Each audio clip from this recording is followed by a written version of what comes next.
Space was quiet, cold, endless. A small alien scout ship moved through the dark, far from any star. Its name was the Rakthu. It belonged to the Zarkon Empire, one of the largest powers in the galaxy. The ship was fast, armed, and built for one job only: to watch, to spy, to find weak worlds before the Empire's war fleets arrived. Tonight, it was watching a small blue planet, Earth. The pilot, a young Zarkon soldier named Vren, leaned toward his screen. His scanners showed nothing unusual. No large fleets, no strange energy signals. Just a normal planet, full of a species called humans. His officers had told him humans were weak, primitive, not even a real threat.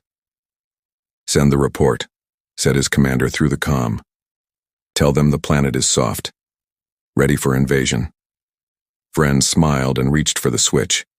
Then, for 1 second, every light on his ship blinked red. He froze. "What is that?" he whispered. There was no time for an answer.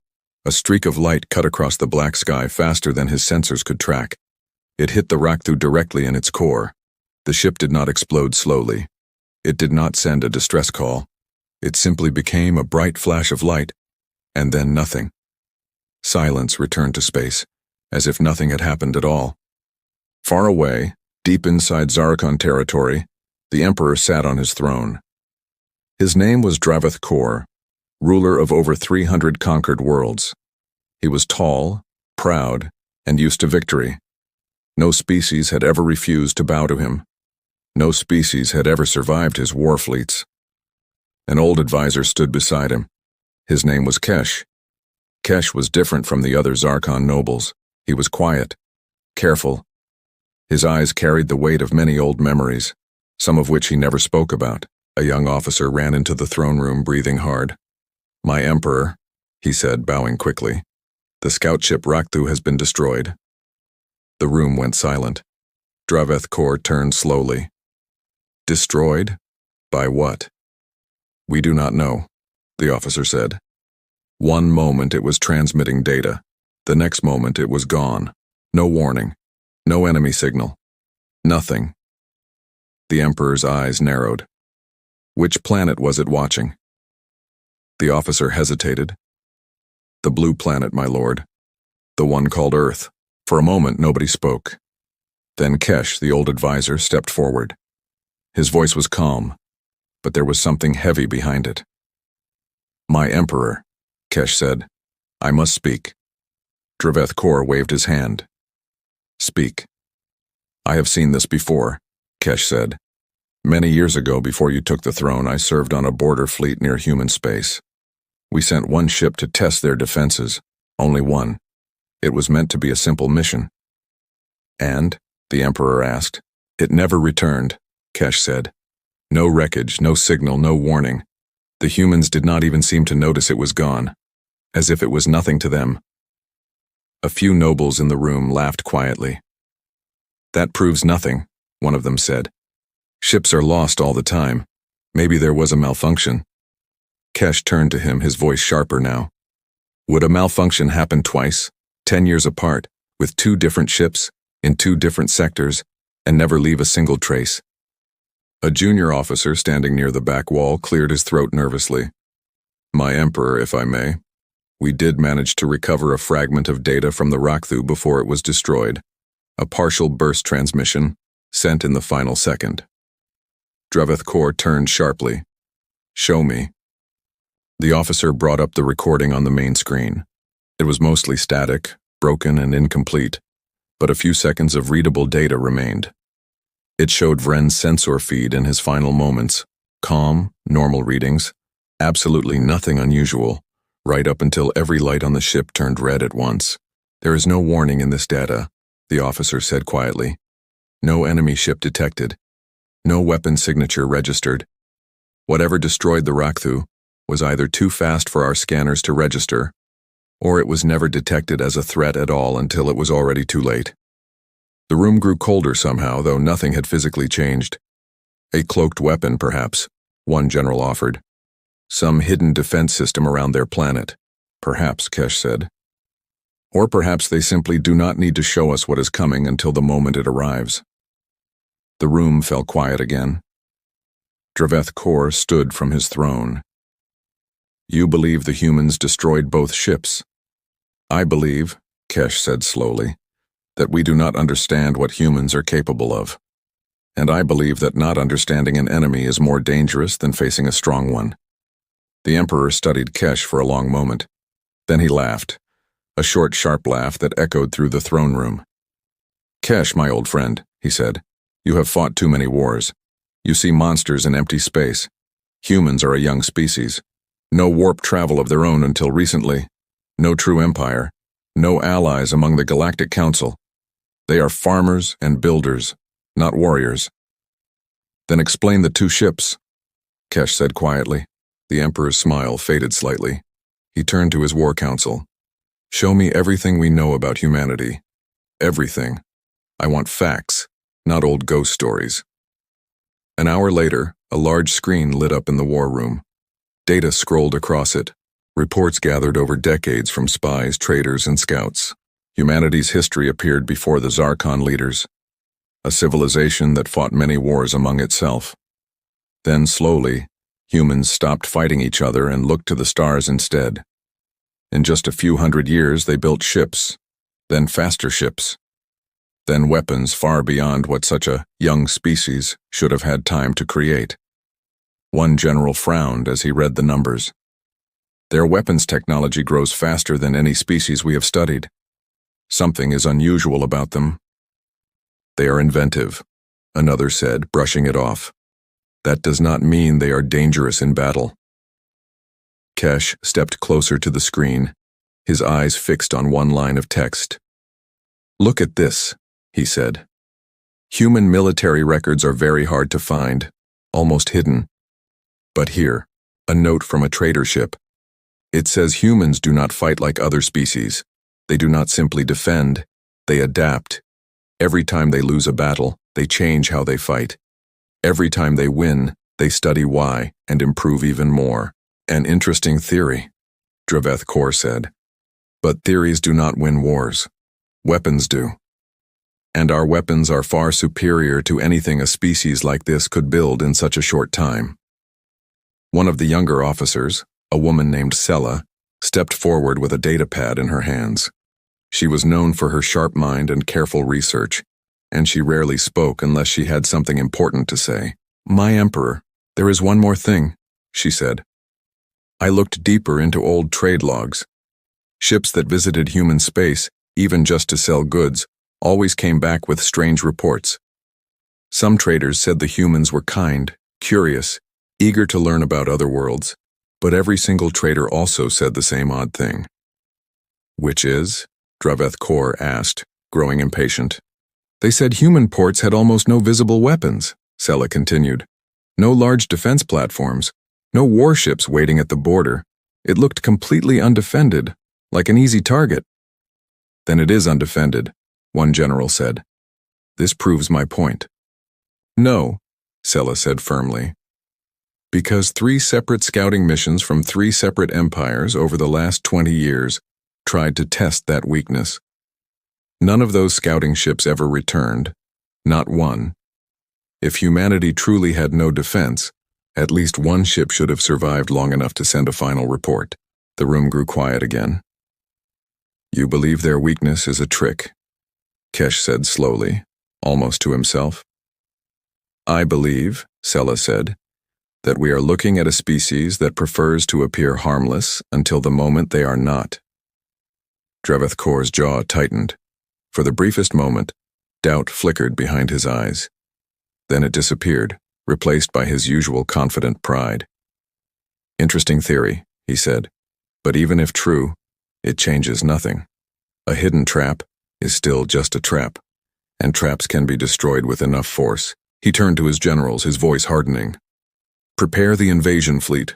We will not send scouts anymore. We will send strength, overwhelming strength. Whatever destroyed those 2 ships will not survive an entire armada. Kesh's eyes widened slightly. My Emperor, I ask you to reconsider.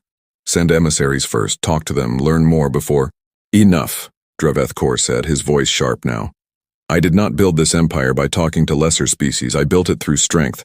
Humanity will learn what strength truly means. He raised his hand, and the war room erupted into motion. Officers rushed to their stations, orders were given. Ships in a dozen shipyards began preparing for departure. Kesh stood still amid the chaos, staring at the star map on the screen, at the small blue dot marked Earth. He remembered something from long ago, a conversation with a trader who had visited human space and returned shaken, refusing to speak of what he saw. At the time, Kesh had dismissed it as fear. Now, he was not so sure. You do not know what you are waking, he whispered to himself. Meanwhile, far across the galaxy on the small blue planet called Earth, life continued as normal. Cities glowed at night, filled with light and movement. People walked home from work. Cars moved through busy streets. Children played in parks. No panic, no fear. Nothing to suggest that deep in space an empire was preparing to bring destruction upon them.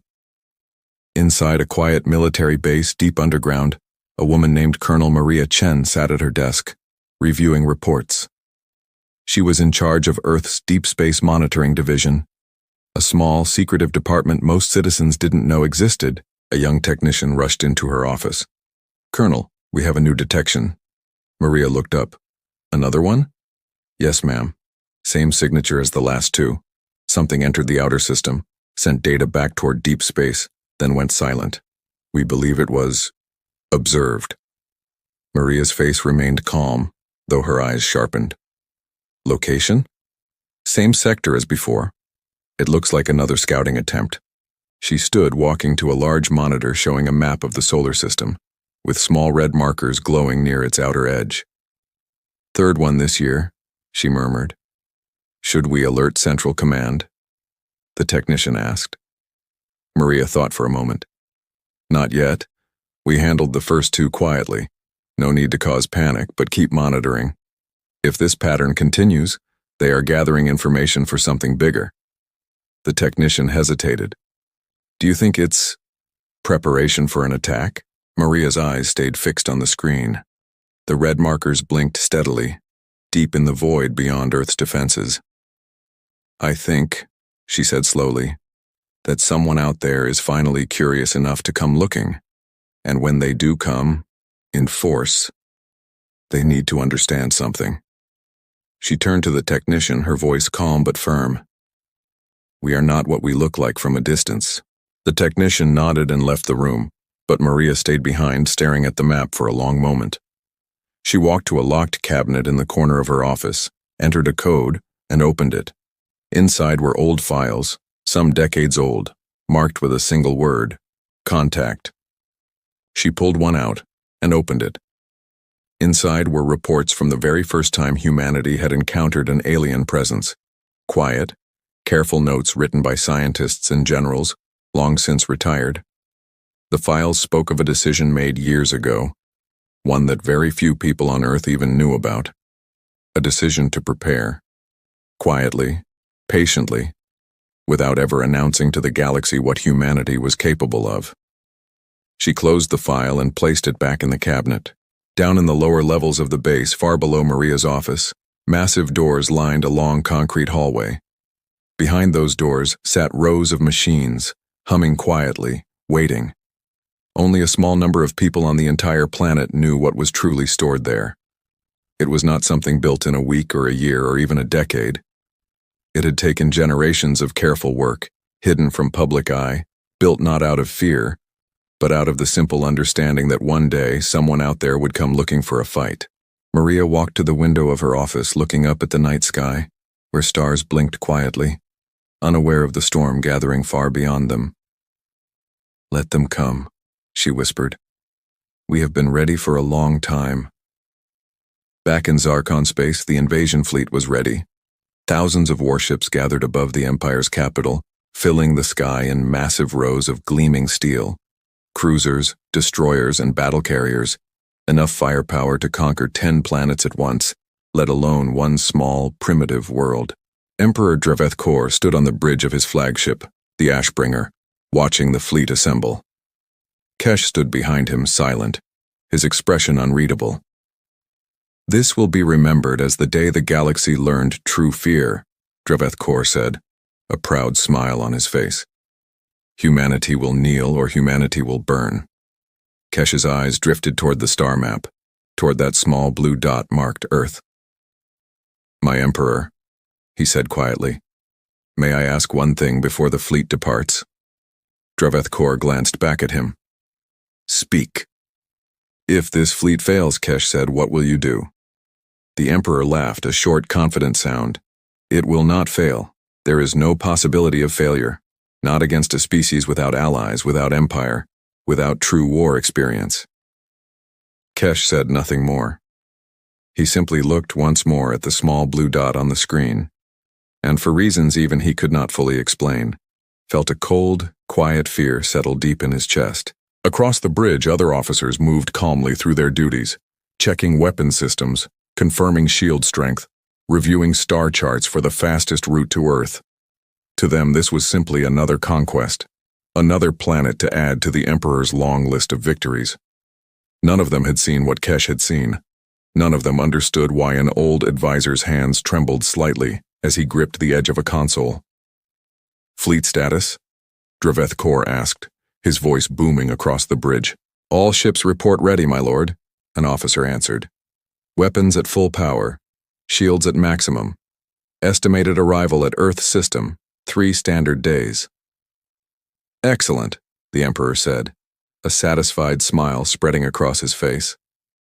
3 days from now, humanity will understand what it means to challenge the Zarkon Empire." Kesh stepped closer, one final attempt forming in his mind. "My Emperor, might I suggest we send only half the fleet? Keep the rest in reserve in case—" "In case of what, Kesh?" Draveth Kor interrupted, his patience finally breaking. "In case a farming world with no allies somehow destroys half of my armada? You have served me well for many years, old friend, but tonight your fear has become tiresome. This fleet is unstoppable. No species has ever survived it, and none ever will." Kesh lowered his head slightly. "As you wish, my Emperor." But even as he said it, something inside him refused to feel at ease. He thought again of the traitor who had returned from human space shaking, refusing to speak. He thought of the 2 scout ships that vanished without a trace. He thought of Sella's words, "A species that prefers to appear harmless until the moment they are not." The order was given. The fleet moved forward, engines igniting one by one, lighting up space like 1,000 new stars. Ship after ship pushed forward into the dark, their formations perfect, their weapons ready, their confidence absolute. The Zarkon Empire was going to war.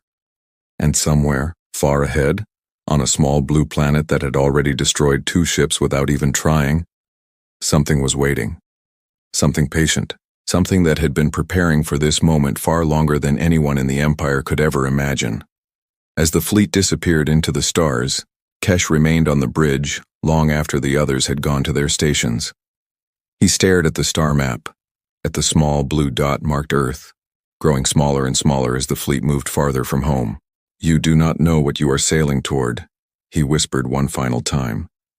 "And I fear, my Emperor, that we are about to learn a lesson this empire will never forget." 3 days passed in silence. The Zarkon fleet moved through the dark like a slow, endless river of steel. Thousands of warships flew in perfect formation, battlecruisers as large as small moons, destroyers built for speed, and carriers filled with soldiers ready for ground invasion. It was the largest fleet Emperor Draveth Kor had ever sent to war. He wanted no mistakes, no surprises, no chance for humanity to escape what was coming. On the bridge of the flagship Ashbringer, Draveth Kor watched the star map with pride. Each dot of light on the screen was one of his ships. Together they formed a wall of power that no planet in the galaxy had ever survived. "Status report," he said. An officer bowed slightly. "All ships remain in formation, my Emperor. Weapons fully charged, shields at maximum strength. We will reach Earth's outer system within the hour." "Good," Draveth Kor said. "Let humanity feel the weight of what is coming." Behind him, Kesh stood quietly, watching the same star map with far less confidence. He had said everything he could say. The Emperor had made his choice. Now, all Kesh could do was watch and hope his fears were wrong. But deep inside, he did not believe they were. He walked slowly along the edge of the bridge, past rows of officers focused entirely on their instruments. None of them looked afraid. None of them seemed to carry the same weight he did. To them, this was simply another campaign, another planet added to a long list of victories stretching back generations. Kesh envied their certainty, even as he feared it. Sela, the young officer who had studied the old trade logs, approached him quietly. "You still believe we are making a mistake," she said. It was not a question. "I believe," Kesh said, "that pride has a way of blinding even the wisest among us. The Emperor sees numbers, thousands of ships against one small world. But numbers alone have never decided every war in history. Sometimes the smaller side simply understands something the larger side does not." Sela glanced at the star map, at the small blue dot growing slowly larger as the fleet advanced. "What do you think they understand?" Kesh was quiet for a long moment. "Patience," he finally said, "and the value of staying quiet until the correct moment to act." Far ahead on the small blue planet called Earth, the world was calm. Sunlight touched tall glass buildings in busy cities. Cars moved along wide roads. Children ran through parks, laughing, chasing each other under clear skies. Millions of people lived their normal lives, unaware that somewhere far above their sky, an entire empire was approaching with the intention of conquering their home. Only a small handful of people on the planet knew the truth. Deep underground, inside a heavily protected base, Colonel Maria Chen sat in a dark control room, her eyes fixed on a large screen filled with data. Around her, dozens of technicians worked quietly at their stations, watching numbers and graphs that few people outside this room would ever understand. "Colonel," a young officer said, stepping toward her, "the object we detected 3 days ago has grown.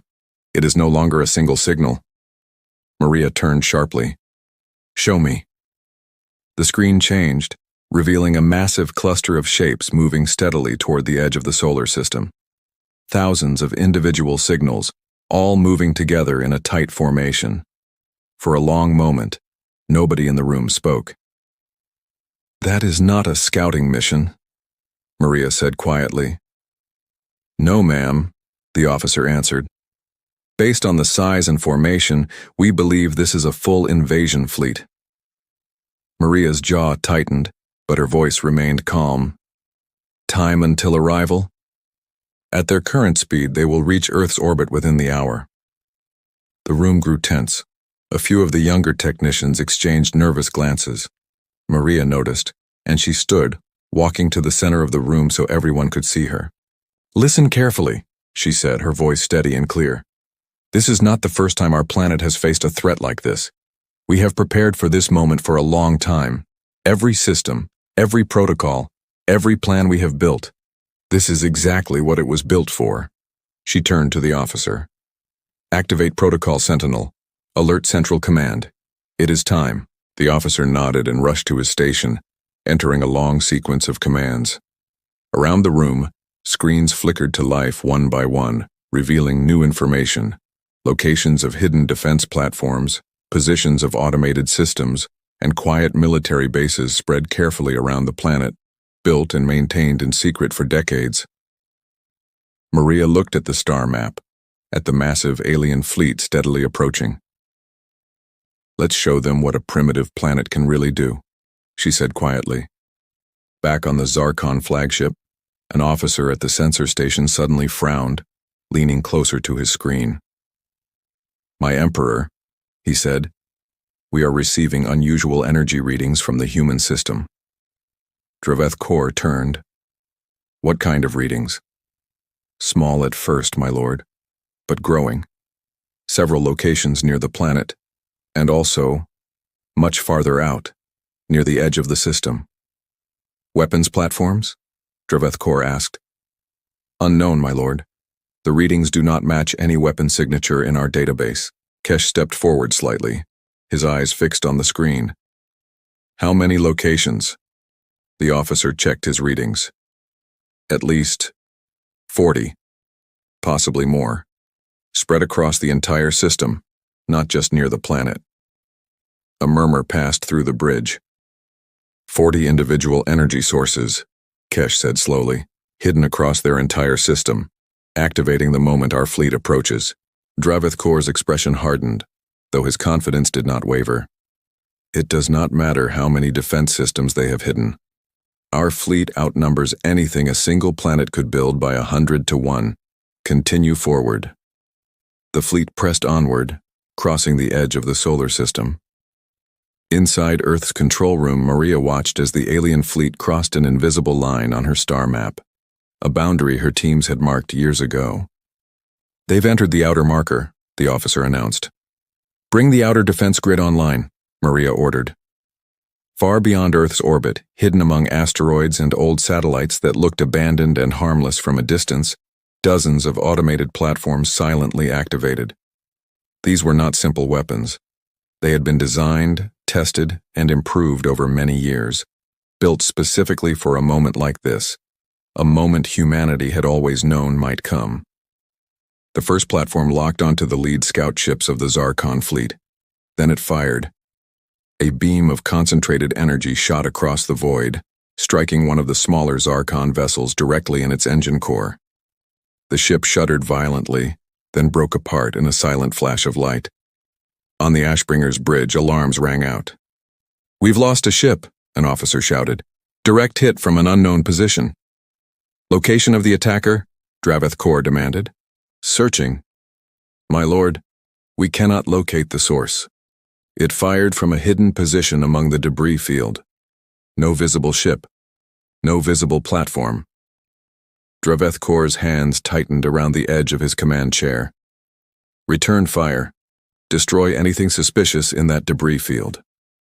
The fleet's weapons turned toward the asteroid field, unleashing a storm of energy blasts into the empty rocks and old satellites.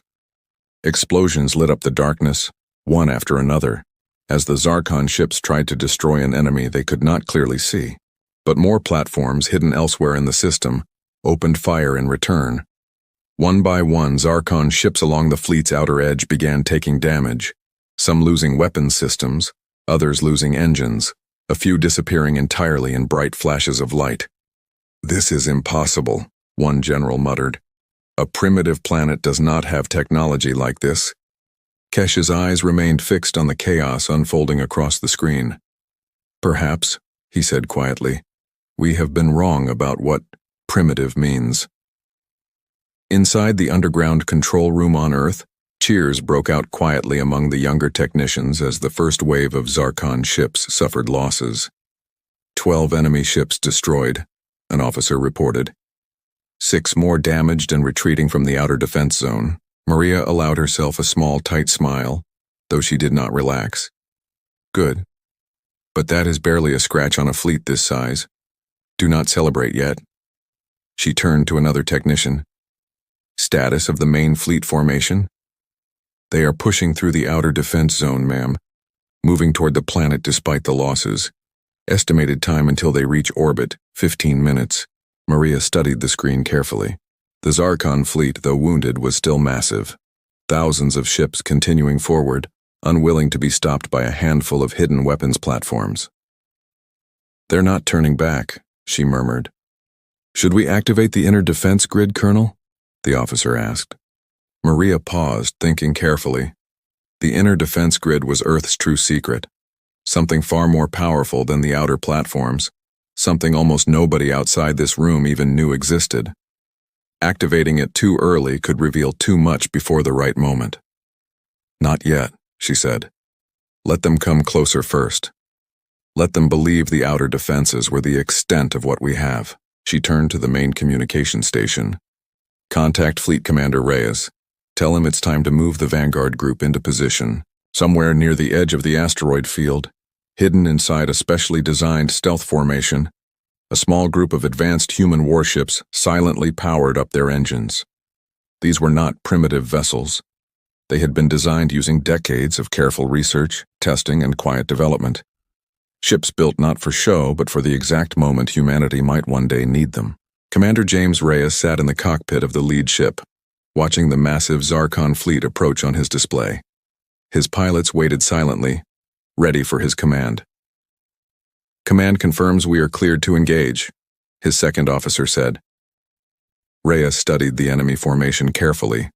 Thousands of ships moving in tight, confident rows, unaware that a much smaller, much faster group of human vessels was hidden just beyond their detection range. "They think this is already won," Reyes said quietly. "Let's remind them why we've stayed quiet all these years." He gave the signal.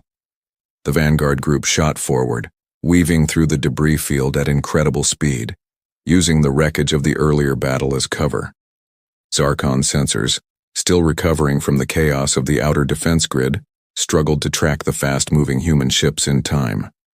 On the Ashbringer's bridge, another alarm sounded. "New contacts! Small, fast-moving vessels approaching from the debris field." Draveth Kor turned sharply. "How many?" "Unclear, my lord. They are moving too quickly for accurate tracking."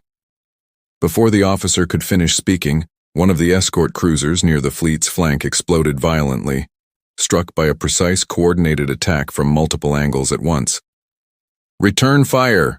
Draveth Kor shouted. "Target those ships immediately!" But the human vessels moved too fast, striking hard and retreating before the massive Zarkon warships could properly aim their heavy weapons. It was like trying to swat a swarm of fast-moving insects with a giant, slow hammer. Kesh watched carefully, studying the pattern of the attacks.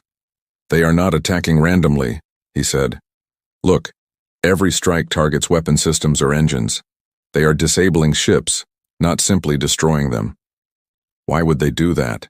a general asked, confused. Kesh's expression grew serious. "Because a species confident enough to disable rather than destroy is a species that is not afraid of a prolonged fight." Draveth Kor's composure finally began to crack, just slightly. "Enough of this. Concentrate all forward weapons on the planet itself. If they wish to protect their world, let them choose between saving their ships or saving their home." The order sent a ripple of fear through even some of his own officers, but none dared question the Emperor's command. The main Zarkon fleet began shifting its formation, forward cannons charging, aiming toward the small blue planet ahead. Inside Earth's control room, tension rose sharply as new data streamed across the screens. "Colonel, the main fleet is charging weapons," an officer said urgently.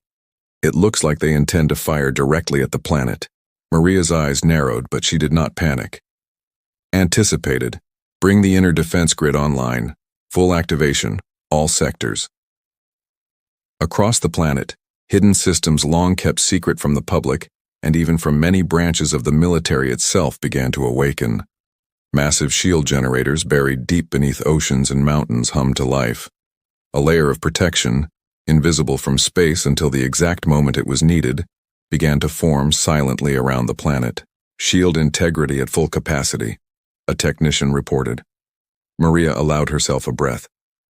"Let's see how confident they remain now." On the Ashbringer, the forward cannons of the entire Zarkon fleet fired at once. A massive combined blast of energy aimed directly at Earth's surface, enough firepower to devastate a continent in a single strike. The blast crossed the distance in seconds. Then, just before it reached the planet, it struck something invisible, a massive shimmering barrier that flared brightly across the sky, absorbing the attack entirely. The explosion of energy rippled outward harmlessly, fading into space without leaving a single mark on the surface below. Silence fell across the Ashbringer's bridge. "Impossible," Draveth Kor whispered. "My Emperor," an officer said, his voice shaking slightly. "The planet's shield. It absorbed our entire combined strike without any visible damage." Kesh stared at the screen, the shimmering barrier over Earth slowly fading back into invisibility, as if nothing had happened. "They were never undefended," he said quietly. "They were simply waiting." Draveth Kor's hands clenched tightly at his sides, his confidence shaken for the first time since the invasion began. He turned to his officers, his voice sharp with anger and disbelief. "Charge every weapon system, fire everything we have now." Back on Earth, deep in the control room, The technicians watched as Zarkon sensors registered another massive weapons charge building across their fleet. "They're preparing another strike," an officer said. "Larger this time, possibly enough to test the shield's true limits." Maria studied the numbers carefully, her expression calm despite the tension in the room. "Let them fire," she said. "Colonel?" "They need to understand," Maria said, "that this is not a battle they can win through brute force alone." She turned toward the main display, watching as the massive Zarkon fleet prepared its next attack, still unaware of exactly what it was truly facing. Around her, the room stayed quiet. Every technician focused on their own screen, tracking different parts of the unfolding battle. Maria walked slowly between the stations, checking reports, offering brief nods of reassurance where she could. She had trained for this moment for years, run simulations more times than she could count, yet nothing fully prepared a person for watching an actual alien fleet gather above their home. "Colonel," a technician said suddenly, his voice tense, "the enemy fleet's weapons charge just spiked. It's far beyond their previous strike. If this hits the shield directly, we won't know for certain it will hold." Maria's eyes remained steady, even as her pulse quickened slightly. The shield was tested for exactly this scenario. Trust the work that was done before tonight. "And if the tests were wrong?" the technician asked quietly. Maria did not answer immediately. Instead, she looked once more at the star map, at the massive fleet gathering its strength above her world, and at one small, strange reading that had just appeared on the very edge of the display. Something new, something that had not been there moments before. "Colonel," another officer called out, frowning at his own screen, "we're picking up an unusual pulse. It's not coming from the shield generators, and it's not coming from any of our defense platforms." Maria stepped closer, studying the faint signal for herself. It grew steadily stronger, pulsing in a slow, deliberate rhythm, entirely unlike anything her teams had built or activated that night. "Then what is it?" she asked quietly. Nobody in the room had an answer. On the enemy fleet sensors, that same strange pulse flickered across their screens as well. Faint at first, then growing stronger by the second, originating not from the planet's surface, but from somewhere entirely different, somewhere none of them had expected to look. The strange pulse grew stronger with every passing second. On the Ashbringer's bridge, officers stared at their screens, unable to explain what they were seeing. It was not coming from the planet's surface. It was not coming from the shield generators or the hidden defense platforms, or the small, fast-moving ships that had already caused so much damage. It was coming from somewhere far above the planet. "Location," Draveth Kor demanded. The sensor officer's hands trembled slightly as he adjusted his readings. "My Emperor. It is coming from high orbit. Something large. Something that was not there when we first entered the system." "Impossible," a general muttered. "Our scans of this system were thorough. Nothing that size could have hidden from us." Kesh stepped forward, his eyes narrowing at the screen. "Unless it was never hidden," he said slowly. "Unless it simply looked like something else." As if answering his words, the object on the screen began to change shape. What had appeared to be a small drifting piece of space debris, one of thousands scattered harmlessly around the planet, unfolded slowly, revealing itself to be something far larger and far more dangerous than anyone on the Zarkon fleet had imagined. A massive human warship, easily 3 times the size of the Ashbringer, emerged fully from its disguise, its hull catching the distant light of the sun. The bridge fell into stunned silence. "That is not possible," Draveth Kor whispered. "Our scans showed nothing but debris in that position." "Perhaps," Kesh said quietly. "That was exactly the point." More murmurs spread across the bridge as officers stared at their screens, watching the newly revealed ship's true size become clear. It was unlike anything in the Zarkon Empire's records, sleek, powerful, covered in weapon emplacements that had been perfectly hidden moments before.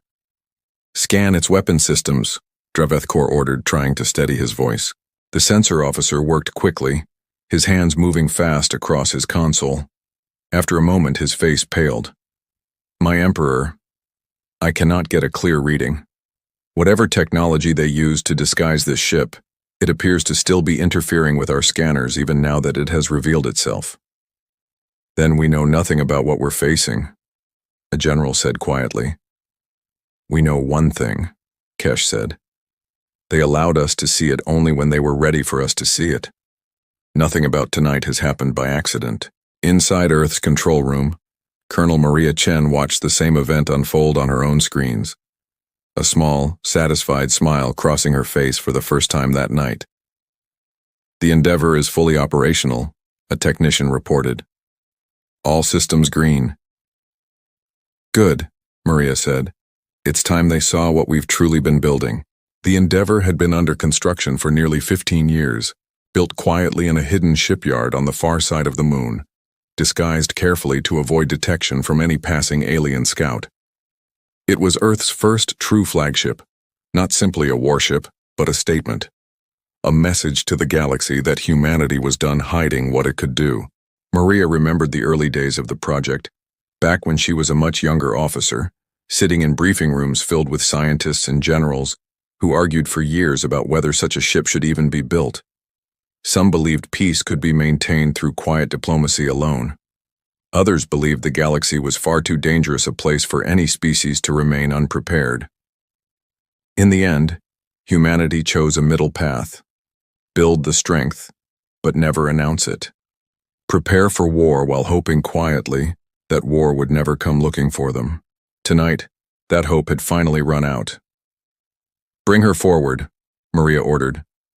Let's begin the second phase.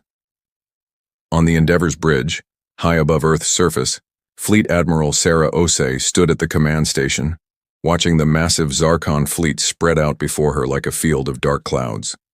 She had trained her entire life for this moment. So had every officer standing beside her. Admiral, the enemy fleet has noticed us, an officer reported. Good, Osei said calmly. Let's introduce ourselves properly. She turned to her weapons officer. Target their flagship's escort cruisers. Precise strikes only. Disable, don't destroy, wherever possible. Understood, Admiral. The Endeavor's massive cannons powered up, glowing brightly along its hull, before releasing a series of controlled, precise strikes across the Zarkon fleet's forward ranks. Ship after ship lost power, their weapons and engines disabled in seconds, without a single explosion.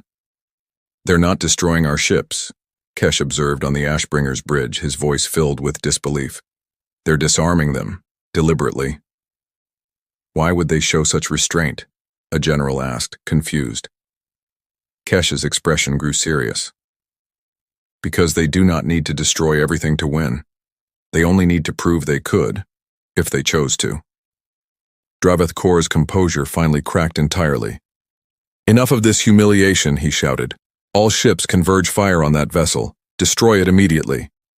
Hundreds of Zarkon warships turned their weapons toward the Endeavor, unleashing a massive combined barrage of energy blasts.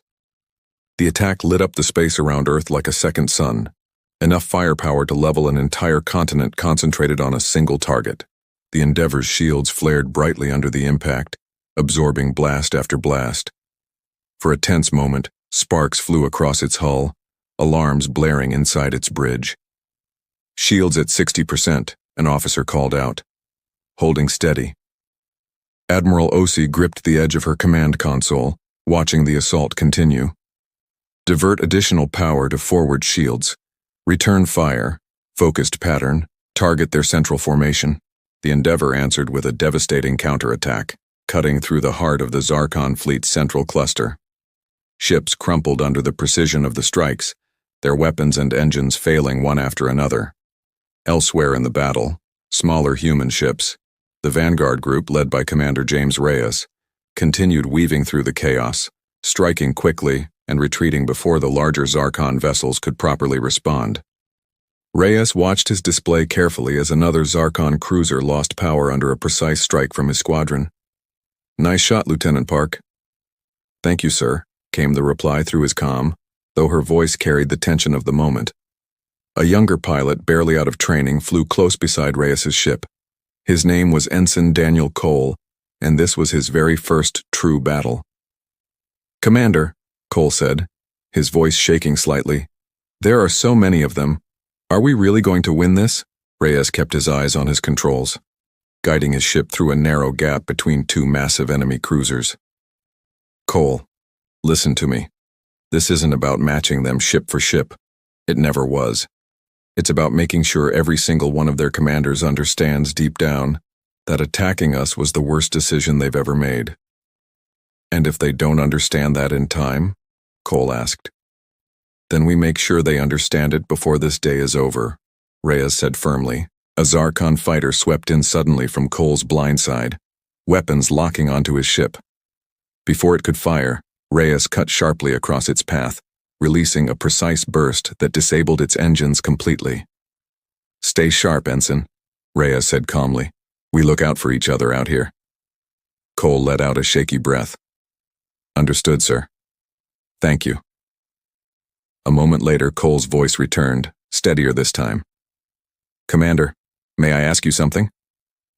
"Go ahead," Reyes said, still guiding his ship through the chaos. "Do you think they'll ever stop?" Cole asked. "Other empires, I mean. Do you think they'll ever stop testing us, coming to see if we're truly as weak as we look from a distance?" Reyes was quiet for a moment, weaving past another disabled enemy cruiser before answering. "Maybe not right away. Pride is a hard thing to overcome, especially for an empire that has never lost before. But every ship we disable tonight, every commander who survives to carry this story home, that's one more reason for the next empire to think twice before trying the same thing." "And if they don't think twice?" Cole asked. "Then we'll be ready again," Reyes said simply. "The same way we were ready tonight." Back on the Ashbringer, Draveth Kor watched in growing disbelief as his once unstoppable fleet began to falter. Ship after ship reported disabled weapons, failing engines, and crews unable to fight back against an enemy that moved and struck with terrifying precision. "How is this happening?" he said quietly, almost to himself. "We outnumber them by hundreds." Kesh stepped closer, his voice calm despite the chaos unfolding around them. "Numbers alone have never guaranteed victory, my Emperor. Only understanding your enemy does. And we entered this battle, understanding nothing about them at all." Draveth Kor turned to him, anger and disbelief mixing in his expression. "You knew this would happen." "I feared it," Kesh corrected. "I did not know for certain, but I understood that a species capable of remaining hidden for so long, capable of building weapons like this in secret, was not a species we could simply overwhelm through numbers and pride." Draveth Kor said nothing for a long moment, watching the chaos unfold across his screens. Ships he had commanded for years, crews he had personally reviewed before this campaign began, now drifted powerless through space, their weapons silent, their engines dead. It was a sight he had never once imagined possible, not in all his years of conquest. "I was so certain," he said quietly, almost to himself. "Every report told me they were weak. Every advisor except you told me this would be simple." "Pride tells commanders what they wish to hear," Kesh said gently. "It rarely tells them what they need to know." An explosion rocked the Ashbringer itself, throwing several officers from their stations. Alarms blared across the bridge. "Direct hit to our secondary engines," an officer shouted. "We've lost maneuverability." Draveth Kor gripped his command chair tightly. "Status of the fleet? We've lost over 200 ships, my lord. Another 300 report critical damage. The rest are struggling to maintain formation under continuous attack." The Emperor's face, once filled with absolute confidence, now carried the weight of a terrible realization. "This cannot be happening," he whispered. Inside the Endeavor's bridge, Admiral Osei studied the shifting battle with careful focus. The Zarkon fleet, though still massive, was clearly losing cohesion, their formations breaking apart under continuous coordinated strikes. "Their flagship has lost maneuverability," an officer reported. "It's drifting near the edge of the debris field." Osei's eyes sharpened. "Then it's time to close the trap." She turned to her communications officer. "Signal the Vanguard group and the outer defense platforms. Begin encirclement pattern Delta. I want that flagship completely surrounded within the next 10 minutes. Yes, Admiral. Across the battlefield, smaller human ships shifted their positions with practiced precision, closing in around the drifting Zarkon flagship from multiple angles at once. The outer defense platforms, still hidden among the debris field, adjusted their aim toward the same target. Slowly, methodically, the Ashbringer found itself surrounded, its escort ships either destroyed or too damaged to offer meaningful protection. Draveth Kor watched the tightening circle of human vessels on his display, each one moving with calm, practiced precision, as though this exact moment had been planned and rehearsed many times before tonight. There was no panic in their formation, no hesitation in their approach. It was the movement of a species that had expected this fight long before the first Zarkon scout ship had ever entered their system. "Signal our remaining escort ships," he said quietly. "Order them to attempt a breakout toward the outer edge of the debris field." "My Emperor," an officer said hesitantly, "our remaining escorts number less than a dozen. The human formation has already sealed every viable route." Draveth Kor's hands tightened on the arms of his command chair. For the first time since taking the throne, he felt something he had never truly experienced before, the cold, creeping certainty that victory was no longer within his reach. On the Ashbringer's bridge, the reality of the situation became clear to everyone present. "My Emperor," an officer said, his voice barely above a whisper. "We are surrounded. Escape routes are being cut off systematically." Draveth Kor stared at the tactical display, watching human ships close in from every direction, their formation tightening with terrifying precision. "They planned this," he said slowly. "From the very beginning. The outer defenses, the hidden ships, even the flagship's late arrival. All of it, every part of this battle, was designed to lead exactly to this moment." Kesh nodded grimly. "They did not simply defend their planet today, my Emperor. They demonstrated deliberately and completely precisely how dangerous provoking them truly is." Draveth Kor lowered himself slowly into his command chair, the weight of the situation finally settling over him. "What do we do now?" Kesh was quiet for a long moment before answering. "I do not know if there is anything left to do, my Emperor, except wait, and see what they intend for us next." Aboard the Endeavor, Admiral Osi watched as the last of the Zarkon fleet's outer defenses fell silent, their weapons disabled, their formations broken entirely.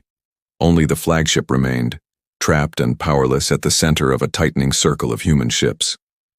"Admiral," her communications officer said, "Colonel Chen is requesting a direct channel to your bridge."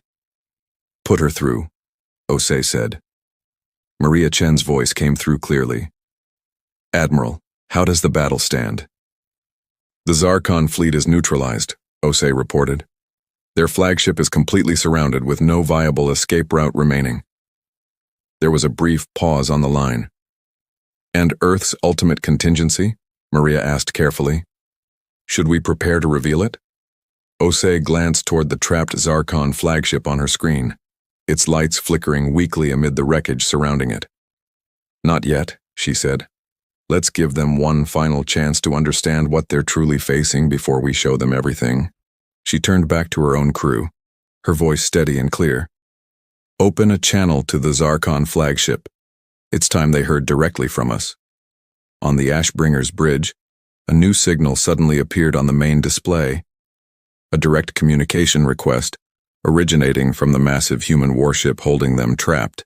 Draveth Kor stared at the flashing signal for a long moment, his pride and his fear locked in a silent, desperate struggle within him.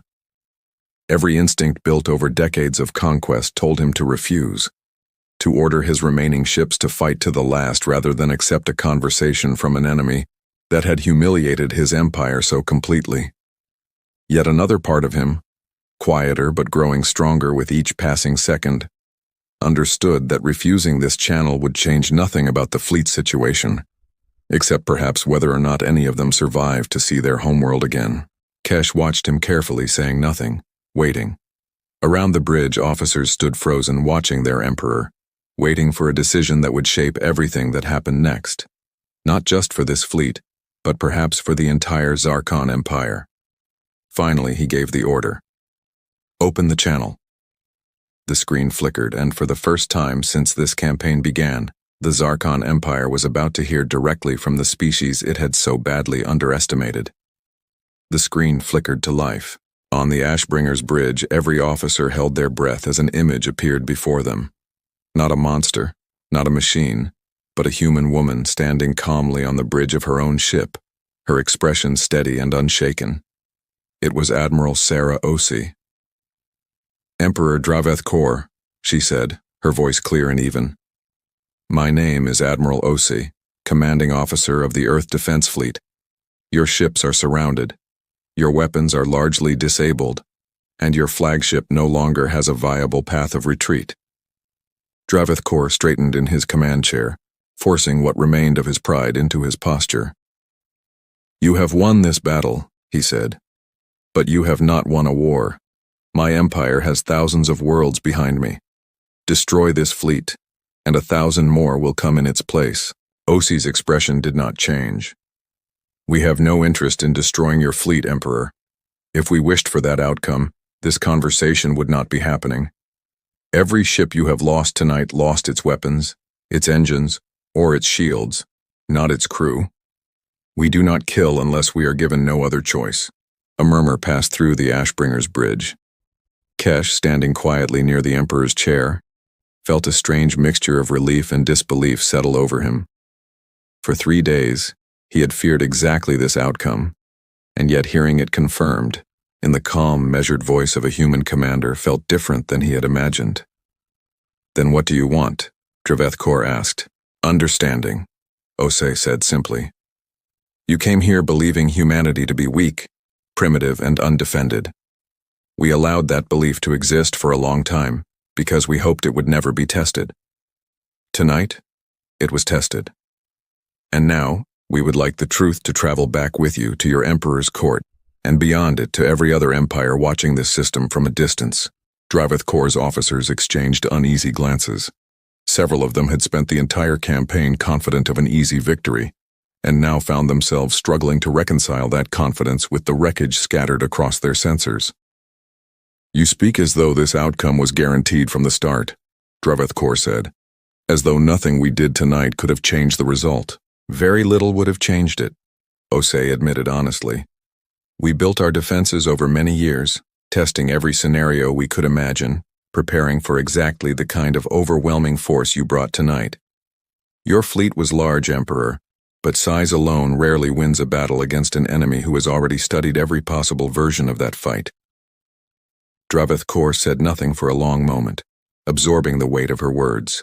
Deep beneath Earth's surface inside the control room, Colonel Maria Chen watched the exchange carefully. Her arms crossed, her expression unreadable. "She's giving him a choice," a technician said quietly. "She's giving him something more valuable than that," Maria replied. "She's giving him a story to carry home, one that might prevent the next fleet from ever leaving its shipyard." The technician glanced at her, curious. "Do you think it will work, Colonel? Do you think one emperor's account will really stop other empires from trying the same thing?" Maria considered the question carefully before answering. "Not entirely, no. There will always be some commander somewhere who believes his fleet is different, that his strategy is better, that the stories are exaggerated. But every empire that hears this story and chooses caution instead of conquest is one less battle we have to fight.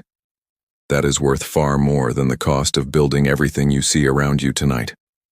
On the screen, Draveth Kor sat in silence, clearly weighing his next words carefully. Around him, his officers waited, many of them glancing nervously at Kesh, the one advisor among them who had predicted this outcome from the very beginning. "What truth do you wish me to carry?" Draveth Kor finally asked. Osi's expression softened just slightly. "That humanity does not seek conquest. We did not build the Endeavor, or the defense platforms, or the Vanguard fleet, because we wish to expand our borders across the galaxy. We built them because history taught us long ago that peace without strength is simply an invitation for someone, eventually, to test that peace by force." She paused, letting her words settle before continuing. "Tonight your empire tested that peace. And now you understand more clearly than any report or old trader's story could ever explain. Exactly what awaits any force that tries again. Kesh stepped forward slightly, addressing the screen directly, drawing surprised glances from several officers around him. "Admiral," he said, "if I may ask a question." Osei's eyes shifted toward him. "Go ahead. You said you do not seek conquest," Kesh said carefully. "Yet you built weapons capable of defeating an empire's entire invasion fleet in a single night.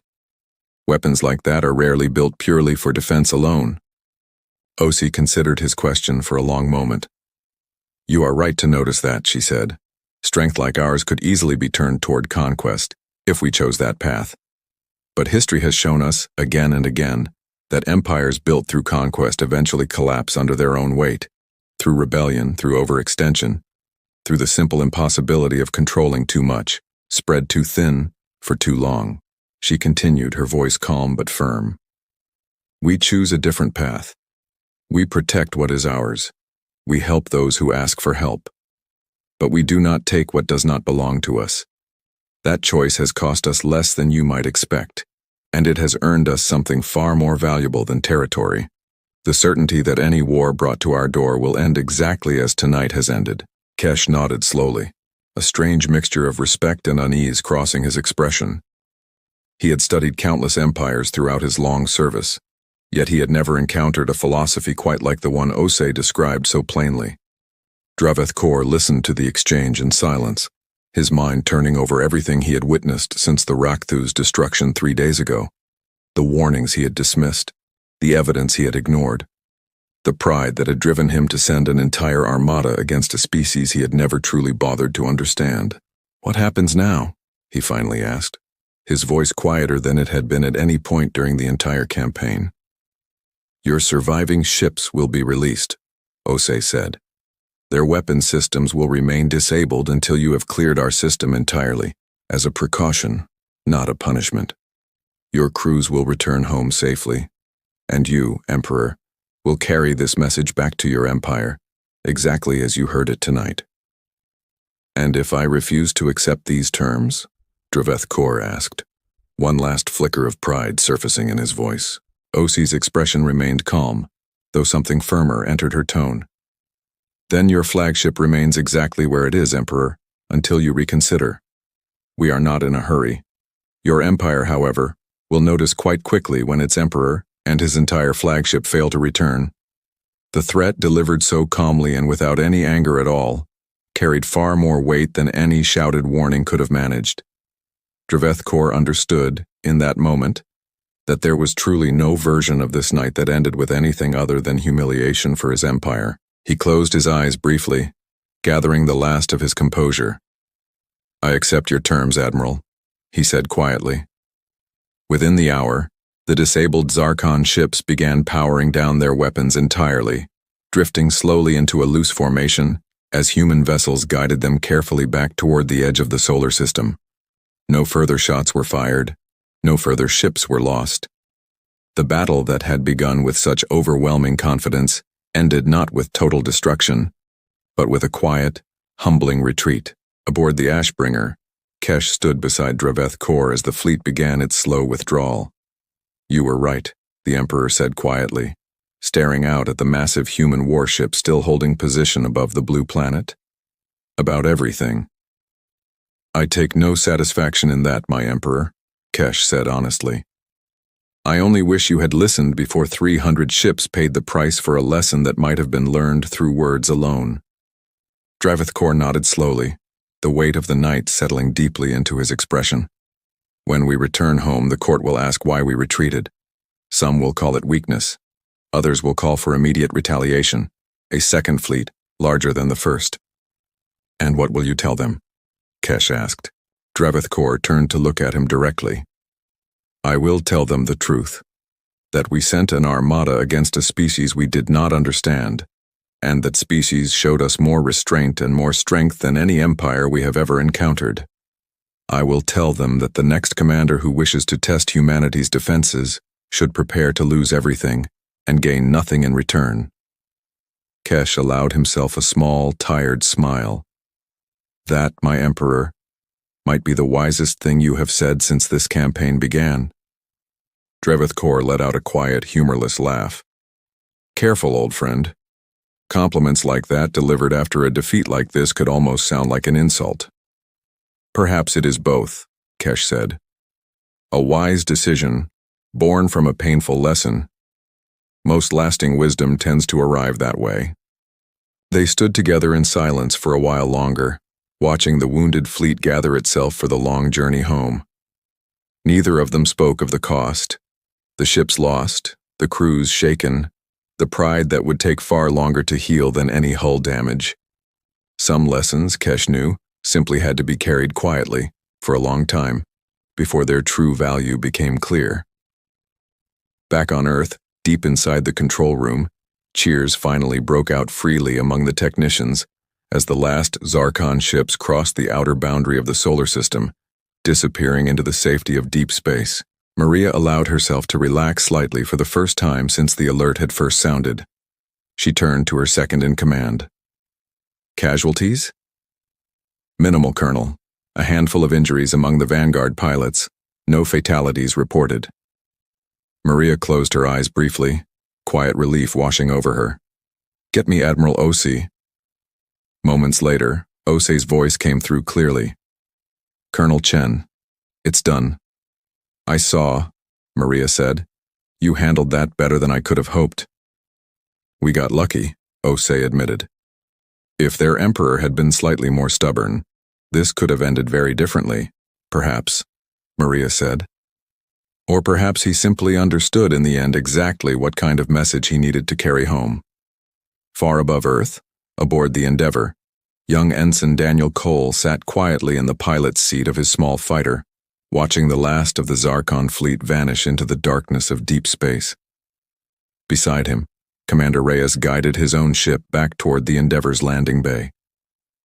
We really did it, Cole said quietly, still processing everything that had happened over the last few hours. We did, Reyes said, though I imagine tonight is only the beginning. What do you mean? Cole asked. Reyes glanced toward the retreating Zarkon fleet one final time before answering. Word travels fast among the stars, Ensign. Tonight, one empire learned the truth about humanity the hard way. Somewhere out there, other empires will hear this story too, one way or another. Some will believe it immediately. Others won't believe it until they test it themselves. Do you think more will come? Cole asked quietly. Maybe, Reyes admitted. But if they do, they'll find exactly what the Zarkon Empire found tonight. A planet that looks quiet and undefended from a distance, right up until the moment someone foolish enough to attack it discovers otherwise. Weeks later, deep within Zarkon territory, Emperor Dreveth Kor stood once again before his full council, recounting the events of that single, humbling night above Earth. Many nobles listened in stunned silence. A few scoffed, calling it exaggeration or cowardice dressed up as caution. One young general, eager to prove himself, rose to speak. My emperor, with respect, perhaps a second fleet, better prepared this time, using everything we learned. Everything we learned? Dreveth Kor interrupted, his voice sharp enough to silence the room. Is that we understood nothing about this species before we attacked them. A second fleet, armed with the same ignorance, would fare no better than the first. I will not send more of our people to die, proving a lesson I have already learned at great cost. The young general sat down quietly, chastened. But Kesh, standing quietly at the Emperor's side, noticed something important in the room that night. A quiet shift in the way certain generals studied their star maps afterward, a new caution in how border fleets were positioned near unknown, unexplored systems. It was not fear exactly. It was something closer to respect, however grudging and unspoken. Word of humanity's warning spread slowly across the galaxy in the months that followed, through traders, through diplomats, through quiet whispers among fleet commanders who had heard the story secondhand and chosen, wisely, not to test it themselves. Not every empire believed the story completely. Some dismissed it as legend, exaggerated retelling meant to excuse a humiliating defeat. But enough believed it, and enough chose caution over pride, that Earth remained undisturbed for a long time afterward. A quiet blue planet watching the stars carefully, waiting patiently for whoever might come next. In the years that followed, humanity did not seek to expand its reach across the galaxy, exactly as Admiral Osei had promised on that fateful night.